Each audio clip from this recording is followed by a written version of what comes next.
Cage Nation TV is brought to you by Lion Country's rock station 105.9 Quick Rock.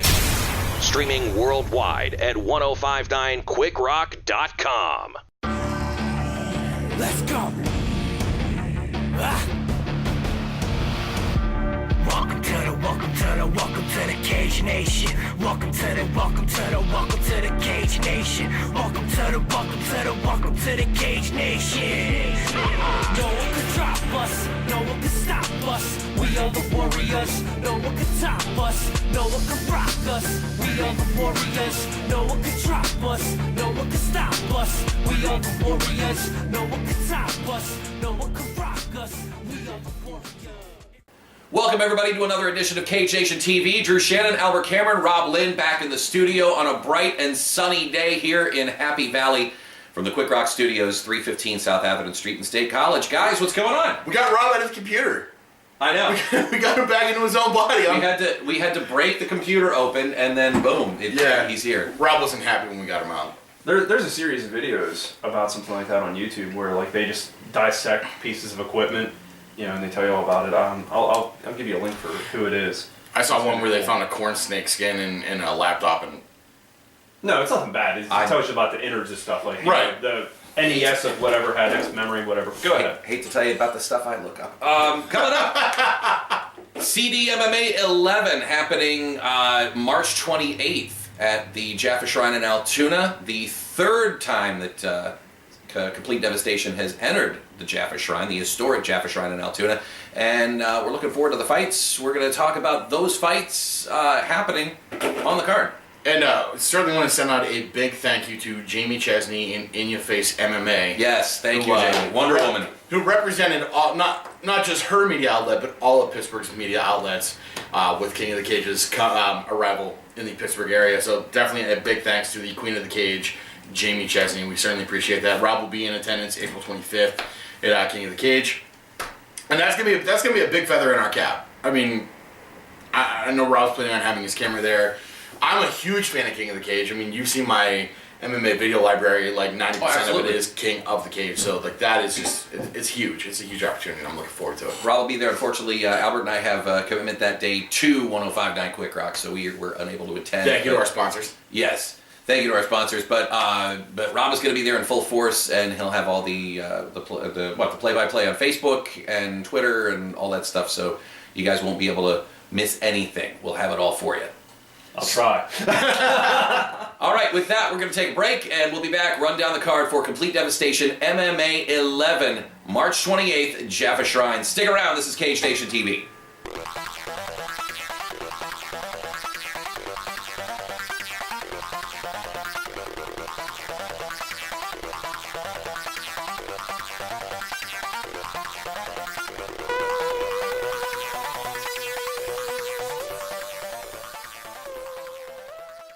Welcome back to Cage Nation TV. Gentlemen, Complete Devastation MMA, another card happening at the Jaffa Shrine in Altoona. This is the third under the offices, I guess you would say, of Drew Daria, who is the promoter. Yeah, it went from being owned by Go Time LLC to CDMMA LLC. It was purchased after CDMMA 8, and this is their third time coming back to the arena. And the last event was only in November. So they're increasing frequency, they're getting out in front of people more often. This is good stuff. Last event, November 1st at the Jaffa Shrine in Altoona. This one, March 28th. We're looking forward to it. 6 great fights on the card. We're going to run down a few of those fights, give you a preview of what you can expect at CDMMA 11. We're going to start off with Cody Lenny Karlheim, who is 3-3-0, taking on Walter Hess. The last time I saw Lenny fight was at Gladiators. Was it Gladiators cage he took on Tobias Taylor. Dropped the loss, but sometimes whenever you drop a loss like that in a big stage, you learn more than what you would have with a win. So like now you know, like I made it to a bigger regional promotion. I've been in the cage. I didn't get completely blown out, but I didn't win. This is what I need to work on, and I think that was huge for Lenny. I also think that if he were to come back to his stomping grounds where he put in the work, I think that's giving me a good step for his ego, and those the combination of that loss and a win in Altoona at the Jaffa Shrine, I think will be a good push into the right direction for Lenny Karlheim.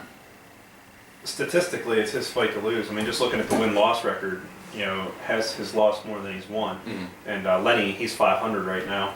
So according to statistics, wow, that's a tongue twister there. It is. I haven't had enough coffee, obviously. I think that Lenny, and I can't call him Cody, I didn't even know his real name was freaking Cody, and I trained with him for a while. I had a hard time calling him Lenny for the longest time. But the thing is, he responds to Lenny. Yeah. But it's his fight to lose.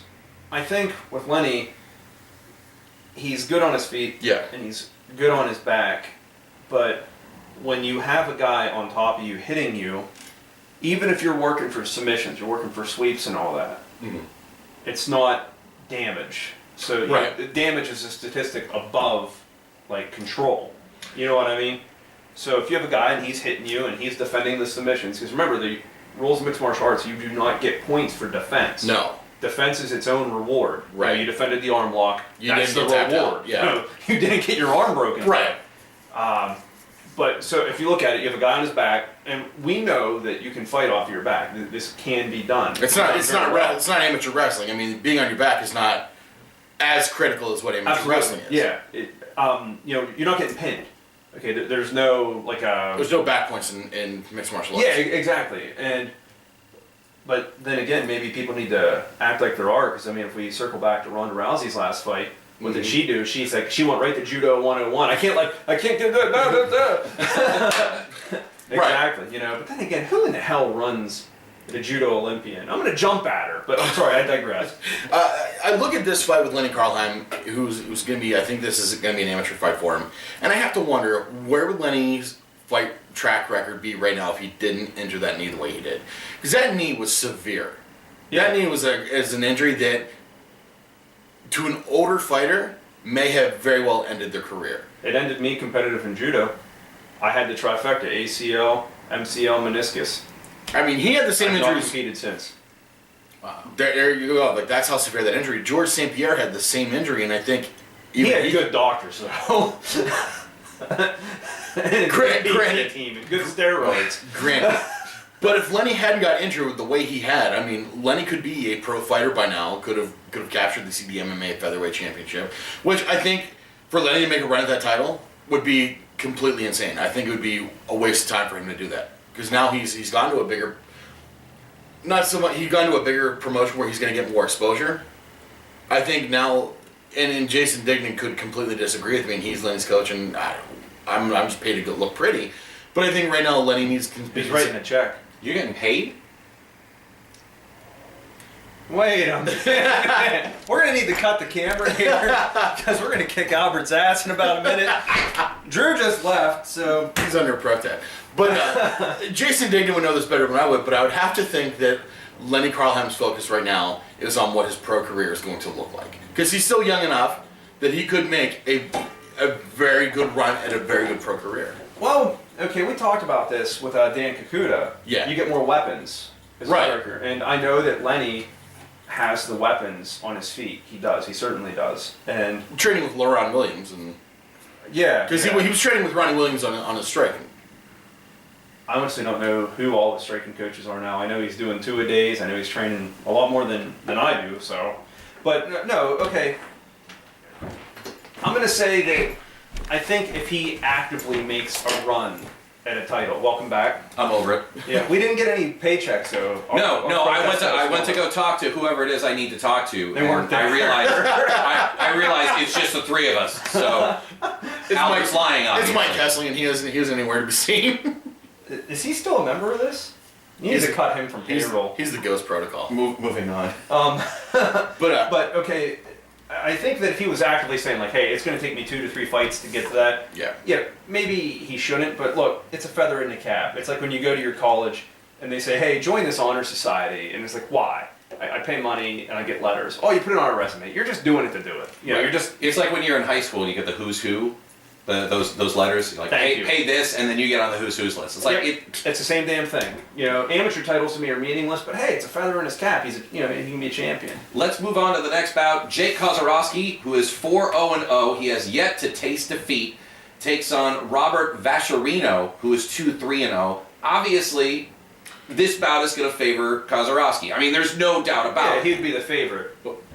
You'd think. But experience... Unless those three guys On paper, that Vasserino lost to were top tier, high caliber guys. And let's say that may be the same case for Hess. I don't know. Right. I don't know. But MMA math doesn't work. It never works. well, some MMA journalists think that it does. Well, those MMA journalists are wrong. Did you see that look of derisiveness he gave the Wow. camera? MMA and math doesn't work. I know. And it comes down to the old adage, you're only as good as your last fight. But saying that because Drew beat Albert and Albert beat Steve doesn't mean that Drew's going to beat Steve. Who the hell's Steve? Yeah. It's a placeholder. Like, just because you beat me and I beat someone else doesn't mean that you're going to beat that someone else. Because so many factors in play that they could have trained and got better. I do like Jake's chances coming into this fight. Oh, yeah. I do. And He needs to not be tentative like he was over at Gladiators in Cheswick.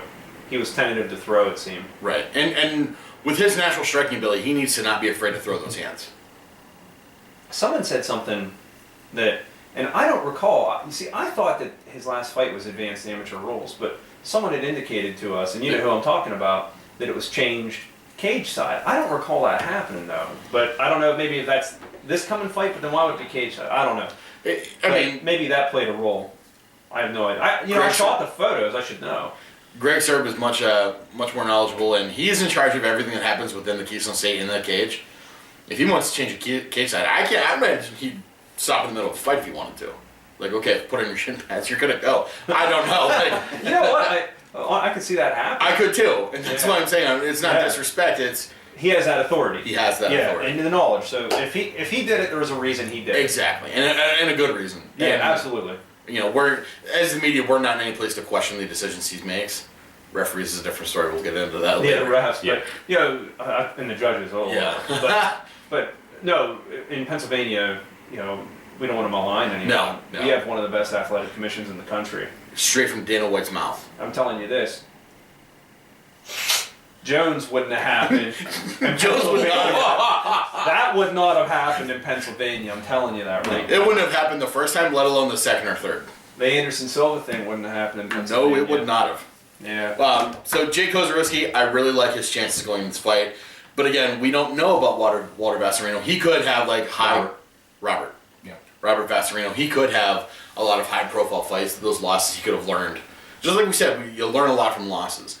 He could have an encyclopedia of knowledge. What the hell were you gonna say? Encyclopedia Britannica? Yeah. Okay. He could have a wealth of knowledge from those losses, and he could end up bringing the hurt to Jake Kozarowski. We won't know until the bell rings that the mat fight is over. All right, the next bout we're going to look at is either the Wolverine Goss, who is 6-5-0, taking on Lloyd Reyes, 1-2-0. I don't think we're going to spend much time on this. I need to reflect that Goss's record is his amateur record because this is his pro debut. That's Reyes's pro record. Oh, okay. All right. That's right. Goss is making his pro debut. He's pulling Lloyd Reyes. Ethan Goss was not happy with the way his fight ended last time he fought in Altoona. No. He thought he was robbed. Half the crowd agreed with him. Half the crowd disagreed with him. I thought he looked sharp. I thought he looked hungry. You need to put more output. If the judges disagree with you, that just shows you. I was actually at the Weiss market down the street here, and I run into Osahan Omo Osagi. And I was like, oh, hey, you coming out of the fights in Altoona? Because he's talking about Osahan's talking about retiring. He called an extended break that might lead to retirement. He does want to get into pro fighting. But he said he will be there. He's been training with Ethan. If Ethan is able to pull up the combinations that Osahan Omo Osagi is capable of teaching him, that makes his hands a very dangerous weapon. Because we saw Osagi's last fight at CDMMA. That combination was killer that put his opponent out. Yeah. And that's the kind of... Goss clearly has raw chops all over the place. I mean, he was a Haraya Ghosh that he hit Lenny with. Pretty sure that's what it was. Okay, he hit him with a really severe Haraya Goshi, like textbook. If his textbook, he would have been a little lower. I remember now. Okay. The hips. But it was a good throw. Yes. It was a good throw. He stood in there. He banged with Ethan Goss or Rich Canalina. He stood in there. He was not afraid to trade. He shows he has ground skill. He's just this raw power that I think the right guidance, he's going to do very, very well in his pro career. And that's what's nice about going pro is that you get to shed the skin of the amateur record. More weapons. But Lloyd has been there as a pro. Right.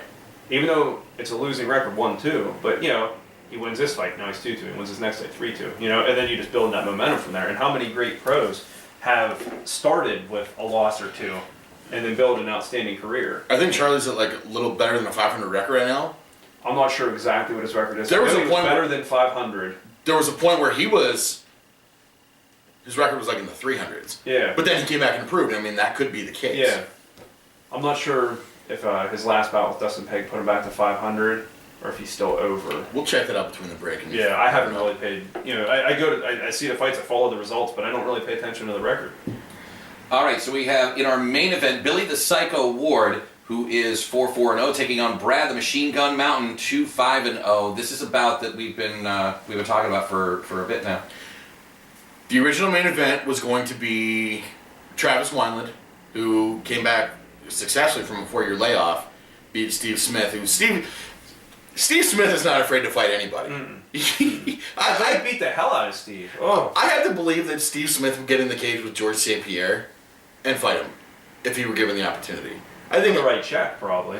I think he'd just get in and do it for the challenge of it. I really do. Steve is that kind of guy he will not back down from anything.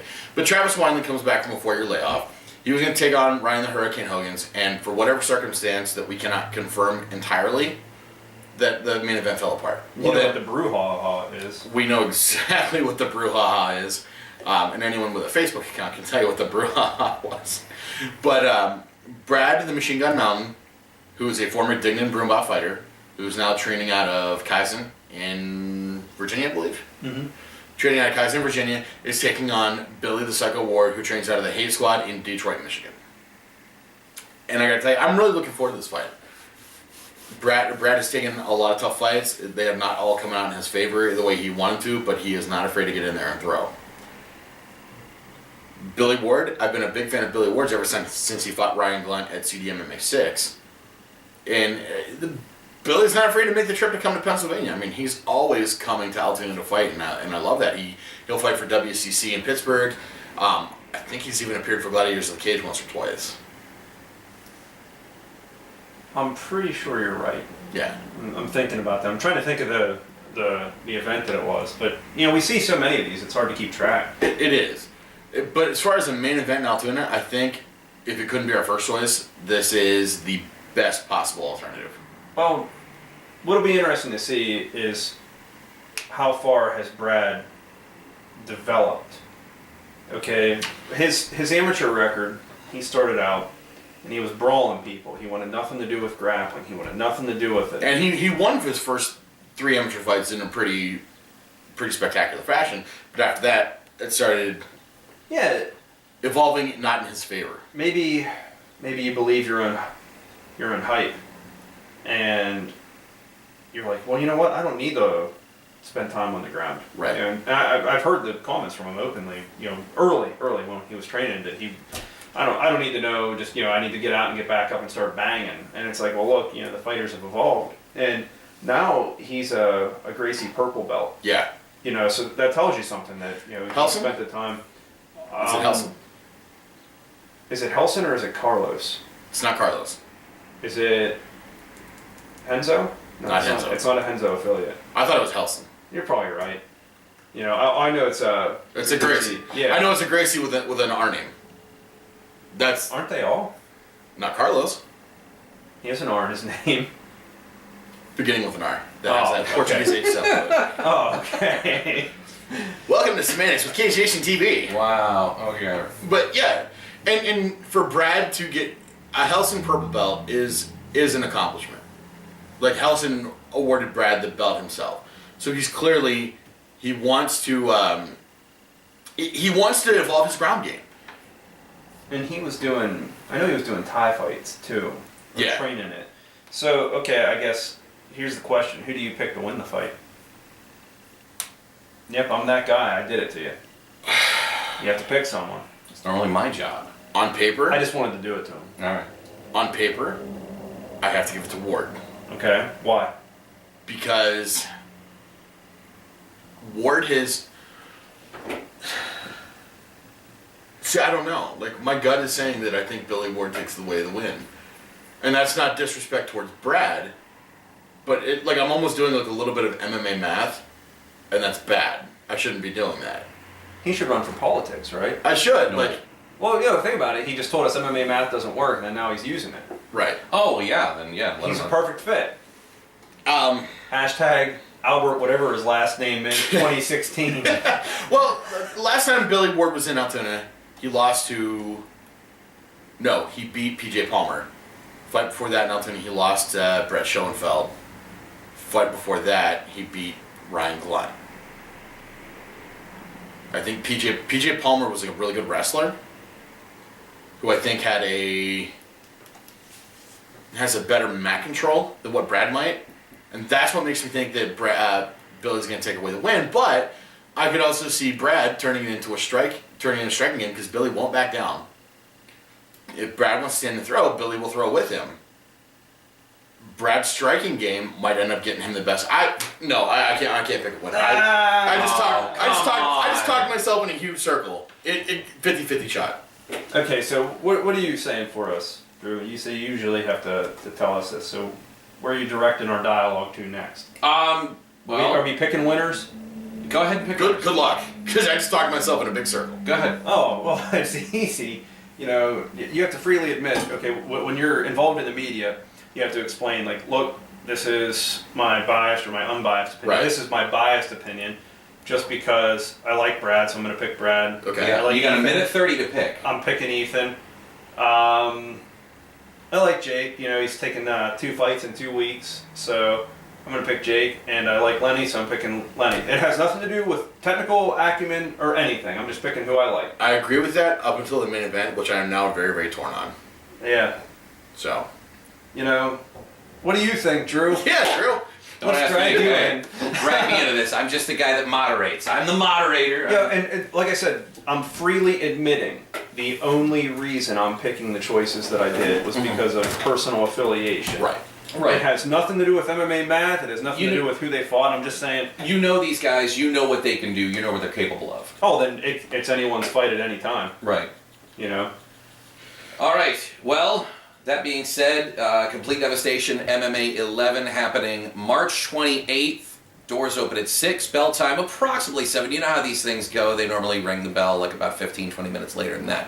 So we encourage you guys to get your tickets. Albert, what's the website for that? It's CDMMAonline.com. CDMMAonline.com, and it's going to be a great night of fights. There's 6 fights total, and we'll be there covering it. Which I would like to remind everyone that CDMMA 6 had 6 fights total, and that was a fantastic night as well. It was a We barn saw burner. a lot of great fights in that card. It couldn't have been a lot. The quality of fights trumped the quantity of fights. All right, on that note, Let Merriam's know that we've just redefined a lot to 6. Yeah, we're going to take a break. We're going to come back. We're going to get into a little local news rundown here on Cage Nation TV. Stick around.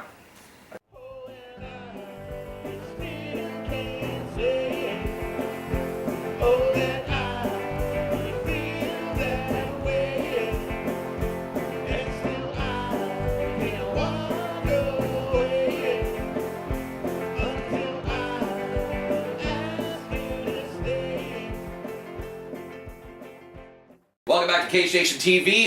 We're going to take a look at some of the local headlines involving some of our local fighters. One kind of really alarmed me when I saw it this morning on Facebook. This would be Charlie the Madman Gathers admitted to the emergency room. Apparently there was a furnace accident. He went to go light the furnace and fuel exploded in his face. He did experience mild to moderate burns, 2nd-degree burns to his arm, chest, and face. Did get some of the trademark beard. Gathers is expected to make a complete recovery. The highlight of the story then tells you, do not service your furnace unless you are qualified to do so. This is an accident. Yeah. Okay. And accidents are generally as a result, of something going wrong that shouldn't have went the way that it did. So Right. if the proper steps were taken, this accident could have been avoided. You know, I feel bad 'cause Yeah, not really. on my list of ways to die, fire, drowning, and anything involving, you know, those are my top 3. Not really much having to do with MMA, but it, you know, He's an involves MMA more- fighter. He's an MMA fighter. Yeah, and, you know, he's Well, it's not like he went He's in a the friend. cage against the furnace. I mean, he come may on. have. And he's a friend of ours. As He's a friend, we wish him well. We do. hope for Yeah. a big recovery. But I mean, that was really alarming seeing on Facebook. And here's Yeah, the, when he had to, and I'm like, what the hell happened? You know? Yeah. yeah, but the dude still has the wherewithal to take a selfie and show it to everybody. So 'Cause he that's one tough son of a bitch. He just lost to Dustin Hey, Pig. Just lost to Dustin Pig. And like he's having a shitty weekend. he's having an extremely shitty weekend. Yeah. He loses his mouthpiece, so now his grill hurts from being popped in the mouth. He's got lumps in the back of his head. He lost the fight, and now his furnace is trying to kill him. Like, you know, I feel bad for Chuck. This is terrible. And How many people look forward to Monday? If there's one, if there's one thing I know about Chuck is that he can come back from Oh, yeah. adversity. he And, never takes anything on the chin what swinging back. no, and he will kick ass. But like, I guess I like bet he probably double-legged the furnace when it did that to him. beat the I could see shit it. out of that furnace. but like his Burn me, you! like I don't know. I'm not sure if it was kerosene or what the fuel source was, but like it got on him and melted his skin, and there was burns, and burns are nasty. Burns make me extremely uncomfortable, just because I no one likes the sensation of a burn, but like I do have acute phobias of things, and that just made me extremely uncomfortable. And I can hardly grow facial hair as it is, so to lose that in a fire is just awful. Well, long story short, Charlie, we hope you're on the mend very, very soon. We hope to see you out and about, up and around. We and, will see him next weekend at CDMMA 11. And he can, and Charlie, show him the burns. Please don't. And take that wristband from him. Yeah, It's please. my do. guitar risk. I'll probably give you a You lot playing of guitar money. now? You By playing a guitar lot, now? I mean 6. What's that? You playing guitar now? No. Then take the wristband. I'm going to be playing guitar later. I need to be prepared. Here, you know what? Let's just Oh! here. Oh! I Get thought the he was whole- getting up to kick Just his so you ass. feel comfortable. If you wanna, if I do You want to feel- you jam? happen to have a guitar at the Quick Rock Studios, we are a rock station. I do so- feel better about it now. All right. Anyways, moving on to our next story. The Raging Bull Ridge Catalina defeating Aaron Neighbors to become the Big Guns Amateur Bantamweight Championship. Or champion. Says here to become the championship. Well, I don't think the he guy can- who writes that stuff is a loser. I don't think he can become the championship. That's Botchamania material right there. This is, let's see, would this be Catalina's third amateur title? Yes. Including the CDMMA Amateur Featherweight Championship and the Pinnacle FC Amateur Featherweight Championship. The guy that proofreads this thing. He's an alcoholic. He certainly is. It's me, and I can't drink. I have no Where did you excuse. get Goss's name in here? From writing the story before. Anyway, The story before was Charlie Madman Gathers. the segment before. Where did Goss fit into the that? segment before. Anyways, I could have phoned in. so let's...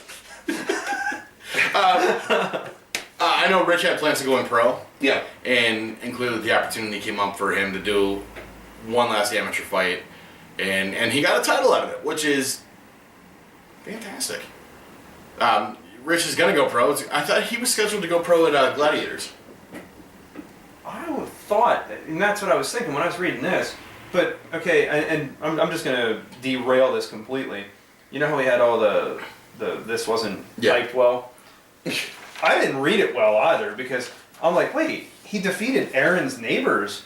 What the hell are we talking about that? And then, so I was under the. Are you thinking that he went to his next door neighbor's Yes. house and beat the shit out of him? Is that what you...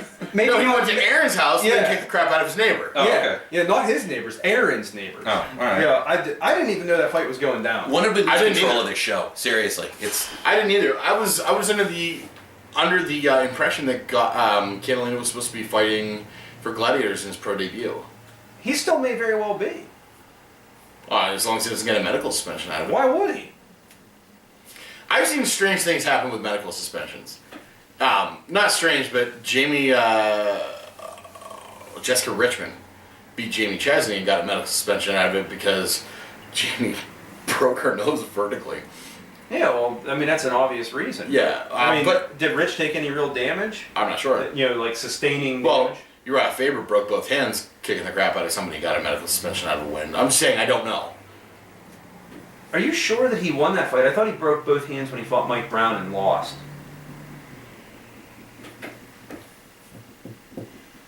You might be right. Awkward silence. Yeah. You might be right. All right. because he did come back to beat Ivan Menjivar. I think you were... Yeah, that was a gimme fight. Though. Yes, it was. Drew? How the hell does he have so many title fights? Uriah. Because for the longest time, he was pretty much the only bantamweight on the scene. Because whenever Zuffa was coming out of the Ultimate Fighter heyday, it was all... It's like Frankie Edgar's title fights. It was heavyweight. It was heavyweight to welterweight. Those were the weight classes. And then WEC, whenever they were purchased, they were the ones who did all the lighter weights. And then Uriah Faber was king for WEC. I do want to say this. Okay, we talked about this. We spoke about this last time when we were saying about title fights and the title picture being tied up for too long. I think another example of that is the immediate rematch of Henan Barao for Dillashaw. Yep. If it was a close fight, I could see it. But telling me, oh, he hit me in the first, and it messed me up for the rest of the fight. And then, that's winning a fight. He beat the hell out of him for 5 rounds, outclassed him in every single aspect of MMA, and finished him. Yeah. I don't think there needed to be an immediate rematch. No. But I'm sorry, I had to. No, that's fine. But when I gave you the Anderson Silva scenario, I thought, man, that was a really shitty scenario to give. And then after I hung up, I'm like, I had it. Yeah. So. All right, now Bluegrass MMA is reporting that Ultimate Fighter tryouts are including Pittsburgh standouts such as Mike Wilkins, Mark Cherico, Kama Death Star Worthy, and Muhammad Abdullah. The Pittsburgh fight scene is drawing some mainstream attention, it appears. Wilkins Electric. I think that's it. It's a great opportunity for those guys. It almost pays off to be on the Ultimate Fighter as opposed to just getting your shot on a card. Because the Ultimate Fighter, it's a reality show. Like you're getting to talk, you get your personality out there. It's I won't say easier to hype yourself. You're but getting the personality that they put there of you out. But a personality in general, like you're being introduced to the public, and however they want to introduce. What the hell would you do if all of those people were in the same house? I think it'd be awesome, and I think we would have to add the Ultimate Fighter report to Cage Nation TV. I was gonna say I would sit back and watch the ratings soar. Yeah, I mean, because those 4 names right there, and the only I think Wilkins, Cherico, and Worthy. Wilkins is a lightweight. Cherico's a featherweight, I think. And I think Kama Worthy is also a featherweight. Muhammad Abdullah is a middleweight. So I'm not sure if Mike might be planning on going down because it could be a featherweight middleweight season. I don't know. Mm. But those 4 names alone, and not Kama Worthy, but Muhammad Abdullah was the one who gave Chris Dempsey the most trouble, put him in the most danger whenever Dempsey was defending his middleweight championship in Pittsburgh. And it only makes sense that these are names we need to get on there. But I think it'd be awesome. I think all those guys are great personalities. It would be for great TV, and I know that our area would completely support that season of The Ultimate Fighter. What way to get into the UFC would you rather pick? Going in through the tough house or going up against Ilir Latifi? I'm going into the tough house. You know, so maybe Muhammad Abdullah lucked out going in this way rather than going in the Dempsey route, you know? Dempsey did not win that fight, but I've had more respect for that guy's cojones than I've ever... And, like, I've always been a big fan of Dempsey. Same here. Ilir Latifi is a heavyweight with a great weight-cutting coach. Yeah. He looks like... That guy was a monster, a leviathan. And I've always said Dempsey's a really good he's a really good middleweight who, if he chose, he could cut to welterweight and still be I very think that's where competitive. he should go. I personally think welterweight. A natural middleweight fighting a heavyweight. A light heavyweight fight against a natural heavyweight. I would rather go in the tough house. I'm not saying the tough house is an easy way. I'm saying, like, promotionally, in a day in the sport where you need to have your name out there and you need to be a recognizable figure, the tough house is the way to go. Oh, and here's the other bonus of going through the tough house too. Okay, let's draw the comparison. You have to go up and you have to battle the behemoth. Yeah. Or you go into the house, you get several fights televised. You get more publicity out of it. So maybe Muhammad Abdullah lucked out going this way rather than getting the call, hey, go on. And they're not saying that these guys are definitely in the house. They're saying they're trying out for it. But I love their chances of trying out for the Tough House. Yeah, I agree with you. Because, I think those 4 names alone are UFC worthy already. But... Okay, you have to pick a favorite. No. I will, Mike Wilkins. Wilkins electric, damn it. But Mike Wilkins' wheelhouse is lightweight. Mm-hmm. He's a 155er. Jericho and Kama Worthy are featherweights. Mm-hmm. So if he's going to be competing, if it's a middleweight, or it could even be like a light heavyweight featherweight season, Wilkins has to cut extra weight. Oh no, I think he'd do it. You think he'd do it? Hell yeah. The guy's got a set of stones on him. Oh, he does. Yeah. Twice I have seen him step up to main event status on like little to no notice. And he does fantastic. And he's got the support, he's got the charisma. Wilkins is a main eventer. The same thing with Mark Jericho. He's going to be doing a main event here soon, too. Gladiators. Jericho? That belt. No, not Jericho. Wilkins. Yeah. Every time Jericho main events, he's got the charisma. The crowd's behind him. He's got chops. He can do it. Same thing with Kama Worthy and Muhammad Abdullah. I think there was a point in the fight with Dempsey where Abdullah was the clear favorite to win, but then Chris Dempsey does what Chris Dempsey does. The longer a Chris Dempsey fight goes, the more the odds are in Chris Dempsey's favor of winning that fight. So, I think it'd be a great season in the Tough House. I think it'd be entertaining to watch, and I would seriously add a Ultimate Fighter report as long as our guys are in it. With 2.5 minutes left in this segment, what names are on that? What names are not on this list that you would like to see from the Pittsburgh area? Who do you think has the chops to get into the Dominic Mazzata? Yeah, I was going to say Dom. Definitely Dom. Francis Healy. Yeah. Definitely Francis Healy. Bexod, and I can't recall his last name.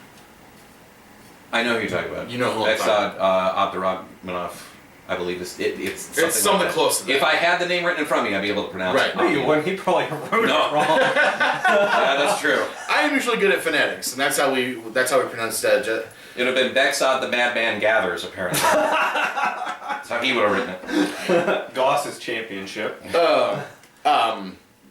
Francis Healy was out of Bexod. David Chim, because apparently he does extremely well in these kind of competitions if it's left to the judges.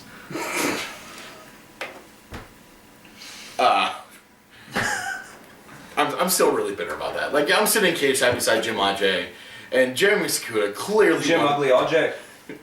Oh. Yeah, Jim Ugly Ajay. Jim Ugly Ajay. Wow. Jim Ajay and Ugly. Jeremy Sakuda clearly won that fight, and then your winner by split decision, David Shem. What fight were you watching?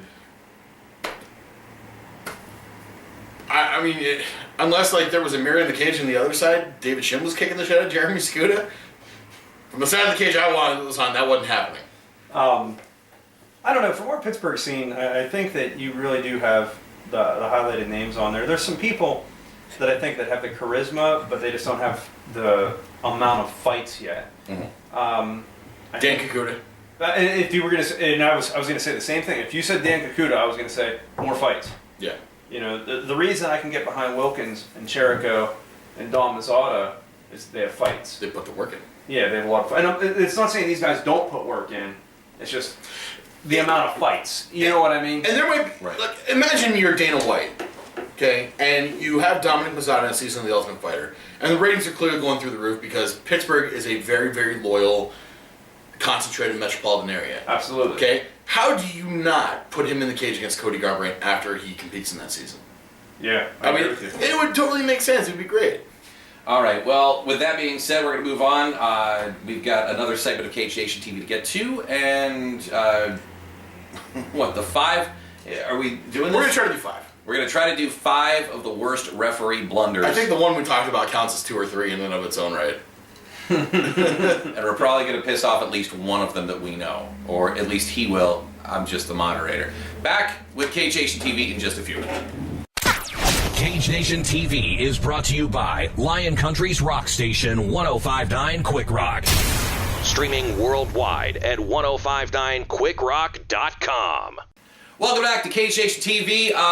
We're going to get into the 5 worst referee blunders to honor Eduardo Urdi's complete botch of the Dober versus Silva fight. Complete botch is. Why don't you explain that? Well, the complete botch is an editorial on my part. There was a guillotine choke from half guard, and half guard is not even remotely close to being the optimal position for a guillotine choke. And there was an escape attempt in the middle of it, and then the fight was stopped. Dana White actually paid out the win bonus to the guy who lost because that botch was that bad. Oh wow. Yeah. And So what was that, like $2,000? well, apparently in my mind, 6 is a lot of money. He might have gotten a 10 spot. And you're like, we don't know. $12. Yeah.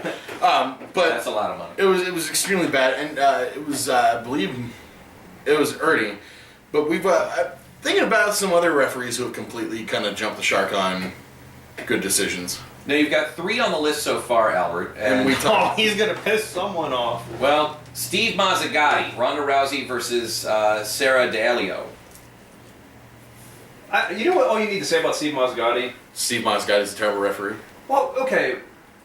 Are we falsely maligning him? Because I think, and it's in Fight Club on a long enough timeline, Everybody. the survivability Rate of everyone goes on- 0. Yeah, exactly. So the more fights that you referee, the higher chance of you having an incident.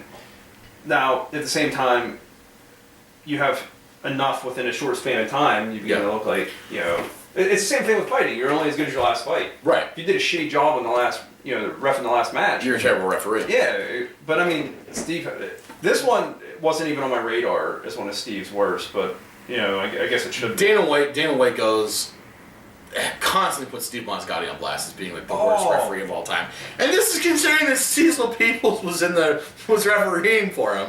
But he said Steve Mazzagatti is the worst. So I plunked down.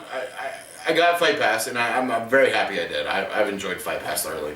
But I'm watching Ronda Rousey versus Sarah D'Alio, and Ronda Rousey does what Ronda Rousey does, and she secures an armbar early in the fight. No, I don't believe that. Oh, she does. Has she armbarred anyone? Once or twice. Oh man. Yeah. Ronda Rousey gets the armbar, and then she slacks, and she grabs the armbar. She says Steve Mazzagatti, she tapped. Mazzagatti stops the fight. Well, That's like me taking Pat Johnson's back by some awful miracle in life and saying to the referee, "Hey, Pat just tapped." And you're like, "Oh, okay, yeah." You've clearly won the fight. There's actually a guy who trains at Central PA Mixed Martial Arts. His name is Jonathan Masters. John is a very tiny guy. He's very strong, but he's tiny, and he's actually had some health issues that Brazilian Jiu-Jitsu is his therapy through that. I had John in a rear naked choke once, and I've got decently sized arms, and they're big. I didn't say they're muscular, but I've got John in the choke, and I let it go because I'm not going anywhere with it. Like he's not tapping. I'm like, man, I'm doing something wrong, so I let the choke go. John takes my back and chokes me out with the same choke. It was great. I've always been proud of John for that moment. That's always my favorite John Masters moment. But Rousey says she tapped. Oh, okay, well, as long as you say so. And calls the fight. So Sarah D'Alio's like, no, my arm's fine. I didn't tap. And so Ronda defends herself. Well, in the back they said that any verbal outcry could be considered a verbal submission. And I went with what the referees told me. well, And technically she did. She's like, my arm. And technically that was a verbal submission. Terrible call though. how is that the top Mazzagatti? What about Lesnar? I don't think these are all in any particular order. No, they're not in any particular No, the top order. Mazzagatti one. Oh, not even. It's just one that stuck out in my mind as being How didn't Lesnar mirror stick with out? the knee bar. Okay, he deducts a point from Lesnar, then they go back at it, then he gets his leg lock on him, and Lesnar's like,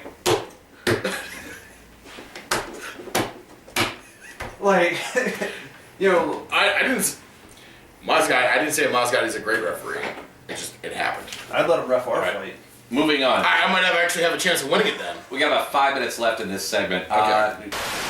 Josh Rosenthal.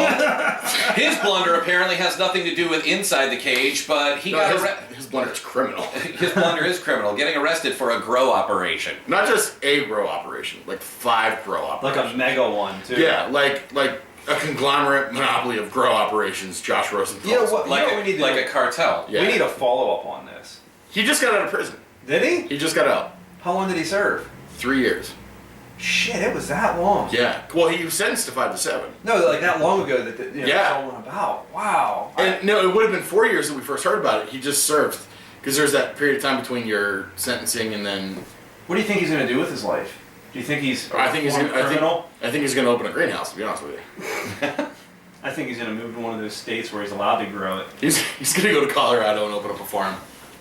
I can see it. Well, we got 3 minutes left in the segment. Is there any others that you guys want? Because you said top 5. You've only listed 3. Well, Cecil Peoples, I think, counts as 2. Let's do it! He's a terrible. I'm sorry. Like I can't remember any specific instances.